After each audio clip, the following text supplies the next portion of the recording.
शहर के शोर शराबे से दूर सन्नाटे के बीच स्थित था जनपद सिविल अस्पताल। यह एक पुरानी इमारत थी जिसकी स्थापना आज़ादी से पहले हुई थी। पीली पिडीत ये चुकी दीवारें, टूटे फूटे छज्जे और जगह जगह जमी काई इसकी प्राचीनता और वीरानी की गवाही देते थे। अस्पताल के सबसे पिछले हिस्से में मुख्य इमारत से एकदम अलग थलग एक कमरा था, शवगृह, पोस्टमार्टम हाउस। यहाँ केवल ज़रूरत पड़ने पर ही कोई आता था। इस कमरे में 4 खिड़कियाँ थीं, 3 सामान्य खिड़कियाँ जिनसे हवा और रोशनी आती थी, लेकिन चौथी खिड़की वह हमेशा बंद रहती थी। उस पर धूल की मोटी परत और जालों का साम्राज्य था। डॉ प्राची की इस अस्पताल में नई नई पोस्टिंग हुई थी। उम्र लगभग 32 वर्ष। हाल ही में मेडिकल कॉलेज से फॉरेंसिक स्पेशलिस्ट बनकर निकली थी। वह एक आत्मविश्वास से भरी महिला थी, लेकिन शवगृह में उनकी यह पहली नियुक्ति थी जिससे वह अंदर ही अंदर थोड़ी घबराई हुई थी। अब तक उन्होंने सब कुछ किताबों में पढ़ा था।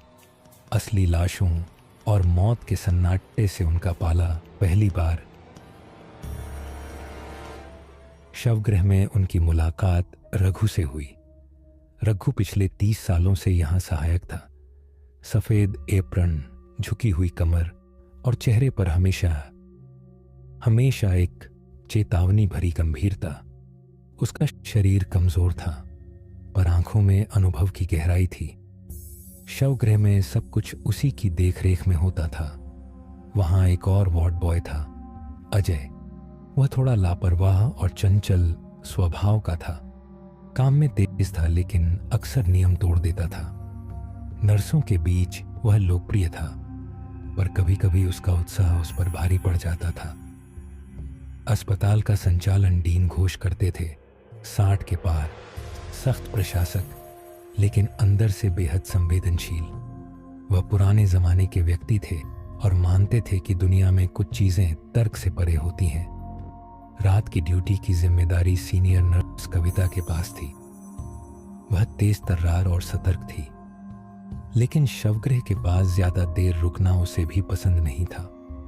उसने यहाँ कई अजीब घटनाएं महसूस की थीं, पर कभी खुलकर किसी से जिक्र नहीं किया। डॉ प्राची शर्मा ने जब ड्यूटी ज्वाइन की तो उन्होंने इसे बस एक सरकारी नौकरी समझा। दिन में लाशें देखना, रिपोर्ट बनाना और शाम को घर लौटना। लेकिन पहले ही दिन जैसे ही वह शवगृह के अंदर पहुंची, रघु ने उन्हें रोकते हुए एक अजीब सलाह दी। मैडम, हवा के लिए बाकी 3 खिड़कियां खोल लीजिए और उस चौथी खिड़की को कभी मत छूना। क्यों? वहां भूत रहता है क्या? प्राची ने मजाक में पूछा। रघु ने बिना पलक झपकाए कहा, यहाँ जो भी उस खिड़की को छेड़ता है वह कुछ दिन तो हंसता है, पर फिर हमेशा के लिए खामोश हो जाता है। प्राची ने इसे अंधविश्वास मानकर टाल दिया, लेकिन यह उस डरावनी कहानी की बस शुरुआत थी। रघु ने उन्हें बताया कि 2 साल पहले यहाँ डॉक्टर जोशी काम करते थे। डॉक्टर जोशी एक काबिल डॉक्टर थे, लेकिन अंधविश्वास को नहीं मानते थे। एक रात ड्यूटी के दौरान उन्होंने सिगरेट पीने के लिए उसी चौथी खिड़की को खोल दिया था। उस वक्त नर्स कविता वहां से गुजर रही थी। जैसे ही खिड़की खुली, धुएं जैसा कुछ अंदर आया। डॉ जोशी वहीं बुत बनकर खड़े रह गए। उनके चेहरे पर ऐसा खौफ था जैसे उन्होंने साक्षात मौत को देख लिया हो। कविता जब कुछ देर बाद लौटी तो उसने देखा कि डॉन जोशी जमीन पर बैठे, पसीने से लथपथ, एकटक उसी खिड़की को घूर रहे थे। उस हादसे के बाद डॉ जोशी बदल गए। उन्होंने चुपचाप ट्रांसफर की अर्जी दे दी, लेकिन ट्रांसफर मंजूर होने से 2 हफ्ते पहले ही उनकी लाश उसी चौथी खिड़की के ठीक नीचे अस्पताल के अहाते में मिली। आंखें फटी हुई थीं, शरीर पर कोई चोट नहीं थी, लेकिन चेहरा भयभीत था, बिल्कुल वैसा ही जैसा उस रात कविता ने देखा था। इसके बाद डीन घोष ने सख्त आदेश जारी कर दिया कि शवगृह की चौथी खिड़की हमेशा बंद रहेगी। वक्त बीतता गया। प्राची अपनी ड्यूटी करती रही। चौथी खिड़की उसके लिए बस एक बंद कोना थी। लेकिन एक दिन एक भयानक गलती हो गई। पोस्टमार्टम के लिए जगह कम पड़ गई और अनजाने में प्राची ने एक टेबल चौथी खिड़की के ठीक सामने लगवा दी, जिस पर एक ताज़ा शव न रखा गया। उसे अंदाज़ा नहीं था कि यह छोटी सी गलती मौत का दरवाज़ा खोलने वाली है। उस रात अमावस्या थी। प्राची शवगृह में अकेली रिपोर्ट बना रही थी। तभी अचानक लाइटें टिमटिमाने लगीं। ये लाइट इतना फ्लक्चुएट क्यों कर रही है? जनरेटर तो चालू है, प्राची बड़बड़ाई। तभी रघु, जो दरवाजे के पास बैठा था, अंदर आया और सहमी हुई आवाज में बोला, मैडम, आज अमावस्या है और आपने उस मुर्दे को चौथी खिड़की के सामने रखा है। प्राची को पहली बार सिहरन महसूस हुई। रात के 2 बजे गहरे सन्नाटे के बीच एक अजीब खड़खड़ाहट सुनाई दी। ऐसा लगा जैसे कोई खिड़की की सलाखों पर नाखून रगड़ रहा हो। प्राची धीरे से मुड़ी। उसकी नज़र चौथी खिड़की पर पड़ी। उसने देखा कि लोहे की सलाखें अपने आप मुड़ रही थीं, जैसे बाहर से कोई अदृश्य ताकत उन्हें खींच रही हो। कौन है वहां? प्राची ने हिम्मत करके आवाज दी। खिड़की के पार सिर्फ घनी धुंध थी और उसमें एक पीली धीमी सी रोशनी, जैसे किसी ने मोमबत्ती जलाई हो। तभी ठंडी हवा का एक झोंका अंदर आया और शव के ऊपर पड़ी चादर हवा में फड़फड़ाने लगी। प्राची की सांसें थम गईं। उसे महसूस हुआ कि वहां कोई है, कोई जो उन्हें देख रहा है। अगले दिन प्राची ने रघु को बुलाया। रघु, कल रात जो हुआ वह वहम नहीं था। तुम सच जानते हो, मुझे बताओ। रघु ने कहा। मैडम, जोशी गायब नहीं हुए थे, उन्हें ले लिया गया था।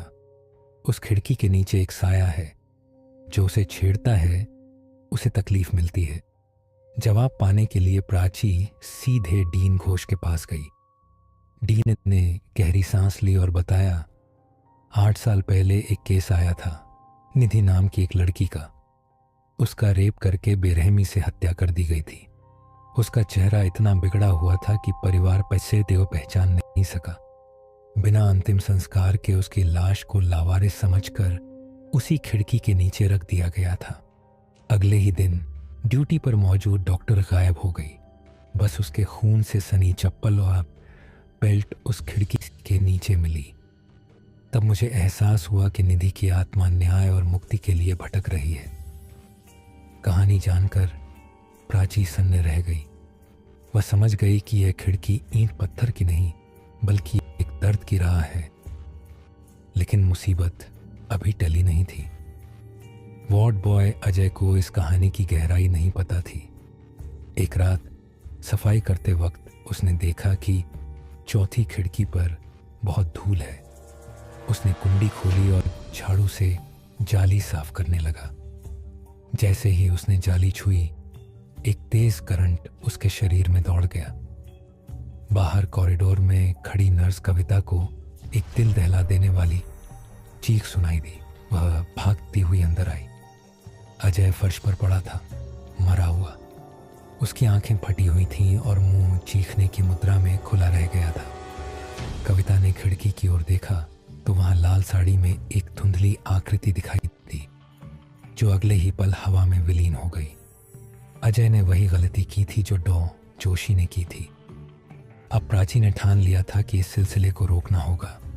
वह डॉक्टर होने के साथ साथ आध्यात्मिक भी थी। उसने डीन घोष को मनाया और अगली अमावस्या को एक अनुभवी तांत्रिक बाबा महेश्वर नाथ को बुलाया। रात का समय था। बाबा ने शवगृह की चौखट पर तंत्र क्रिया शुरू की। लाल चंदन और भस्म से घेरा बनाया। प्राची ने डर को काबू में रखकर खिड़की के सामने एक कैमरा लगाया और विधि में शामिल हुई। जो आत्मा न्याय की प्यासी है वह प्रकट होगी। बाबा ने मंत्रोच्चार किया। रात के 3 बजे खिड़की की जंजीरें खड़कने लगीं। पूरा कमरा बर्फ जैसा ठंडा हो गया। कैमरे की स्क्रीन ब्लैंक हो गई। तभी प्राची के कानों में एक दर्दनाक आवाज गूंजी, मुझे न्याय दो। धुंध के बीच से एक परछाई उभरी, झुलसी हुई त्वचा, अधखुले होंठ और खून से सनी साड़ी। वह निधि थी। मैं इंतजार करती रही, किसी ने मेरी चिता नहीं जलाई। मैं अधूरी रह गई। आत्मा की आवाज में वर्षों का दर्द था।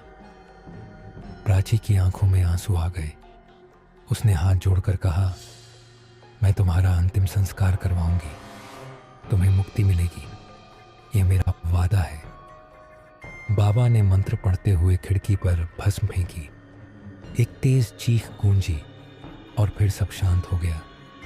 बाबा ने बची हुई भस्म प्राची को देते हुए कहा, यही अब उसकी अस्थियां हैं, इनका विसर्जन करो और उसे मोक्ष दो। प्राची ने पुराने रिकॉर्ड्स खंगालकर निधि के परिवार को ढूंढ निकाला। डीएनए टेस्ट से पुष्टि हुई। जब परिवार को सच्चाई पता चली तो वे रो पड़े। उन्होंने तो उम्मीद ही छोड़ दी थी। एक सप्ताह बाद पूरे विधि विधान के साथ गंगा किनारे निधि का अंतिम संस्कार किया गया। उस रात के बाद शवगृह की चौथी खिड़की अपने आप बंद हो गई। अब वहां न कोई खड़खड़ाहट होती है, न कोई परछाई दिखती है। हवा स्थिर है और कमरे में एक सुकून है। अस्पताल प्रशासन ने उस खिड़की पर ही हमेशा के लिए ताला लगा दिया और वहां देवी की एक तस्वीर टांग दी। कहते हैं कुछ आत्माएं तब तक नहीं जाती जब तक उन्हें न्याय नहीं मिलता। वह चौथी खिड़की सिर्फ एक रास्ता नहीं थी, वह उसकी मौत की पुकार थी। निष्कर्ष दोस्तों, यह थी जनपद सिविल अस्पताल की वह सच्ची घटना जो आज भी वहां के लोगों के रोंगटे खड़े कर देती है। अगर आपको यह कहानी अच्छी लगी हो तो हमारे चैनल को सब्सक्राइब करें और घंटी का बटन जरूर दबाएं। हमारा इंस्टाग्राम और फेसबुक पेज भी फॉलो करें। अगर आपके पास भी ऐसी कोई डरावनी या रहस्यमयी कहानी है तो हमें कमेंट बॉक्स में लिखकर भेजें या ईमेल करें। हम कोशिश करेंगे कि अगली स्टोरी आपकी हो।